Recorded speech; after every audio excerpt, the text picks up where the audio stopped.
రామభక్తులను చూడడం కోసం కేంద్ర ప్రభుత్వము ఏదైతే భారతదేశంలో ఉన్నటువంటి ప్రతి పార్లమెంటు నియోజకవర్గానికి ఒక ట్రైన్ కేటాయించడం జరిగింది.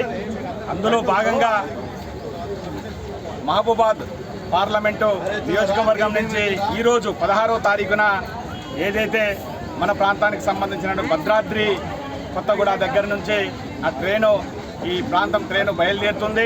ఆ ట్రైను కొత్తగూడ మీదుగా డోర్నకల్ నుంచి మహబూబాద్కు వస్తుంది. మొత్తం ఈ పార్లమెంటులో ఉన్నటువంటి 7 కాన్స్టిట్యూషన్లో మొత్తం 1400 మంది రామభక్తులు ఈ ట్రైన్లో ప్రయాణం చేస్తున్నారు. ఈ ట్రైన్లో అన్ని వెసులుబాట్లు ఉంటాయి. వారు పడుకోవడానికి కావచ్చు, వారు పడుకునే చెద్దర్లు అన్నిటితో సహా ఏర్పాటు చేయడం జరిగింది. ఆ భక్తులకు ఎటువంటి ఇబ్బంది లేకుండా అక్కడికి వెళ్ళినాక కూడా అక్కడ రిసీవ్ చేసుకొని తెలుగు వారే అక్కడ ఉంటారు. వీళ్ళని రిసీవ్ చేసుకొని ఒకరోజు 24 గంటలు ఆ మందిరంలో వాళ్ళు ఉంటారు. అక్కడ అన్ని ఏర్పాట్లు కూడా కేంద్ర ప్రభుత్వం చేసింది.